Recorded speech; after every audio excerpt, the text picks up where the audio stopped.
দেখা যাক এই কাকারটা একটু পরিমাপ করি। টাকা দিয়ে দেখবো আমরা।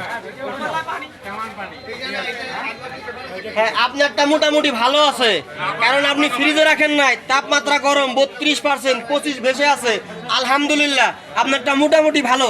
সবচেয়ে ভালো আছে ওই ছেলের দুধটা, যে বালতি পুরস্কার হবে আজকে। আপনারটা ভালো বাবা, মোটামুটি ভালো, ঠিক আছে আলহামদুলিল্লাহ। বাবার ছবি দেখাও। কাকার গাভীর দুধ মোটামুটি ইনশাআল্লাহ অনেক ভালো। এটা কার? এটা কার? এই চাচা দেখি চাচা, এই চাচা দুধ আনবার। এটা আপনার? এটাই চেক করছি, তাহলে ভালো নিয়ে আসবেন কেমন? আচ্ছা ঠিক আছে, পয়সা দিয়ে দেবো এখন। এই আর দুধ কারো না, দেখি আর দুধ কার। আর বাকি আছে কাগুলা। পুরস্কার দেওয়া হবে। এই দে লাগাও, দে লাগাও। এখন নিয়ে আসছেন? আপনি সামনে আসেন, আমাদের ক্যামেরার সামনে আসেন। ধরেন, এই দেখেন, এই দিকে ঘোষ। থাকলে বলে, এই হাতে নাই, হাতে নেন, একটু খুলেন। মেশিন ঢুকবে না, অন্য জায়গায় ঢালতে হবে, যে আটক মেশিন ঢুকবে না। এদিকে আর কি বাকি আছে?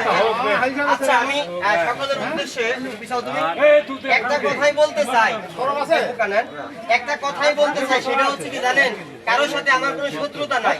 অনেকেই বুঝতে পারো না, গাভী যখন থাকেন 30% পানি গাভীর থেকে বের হয়। একটা গরু জব করলে বাদ ফাটাইলে কিন্তু 100 গ্রাম দুধ তৈরি করতে পারবে না। দুধ হচ্ছে আল্লাহর নিয়ামত। তাই এই 30% বাদ দিয়ে আমরা ধরি, যখন 30% তলিয়ে যায়, 30% তলিয়ে 25% ভেসে থাকে, এটা তাপমাত্রার কারণে হতে পারে। যে দুটো ঠান্ডা, ওইটা তাপমাত্রা অ্যাকুরেট আসবে।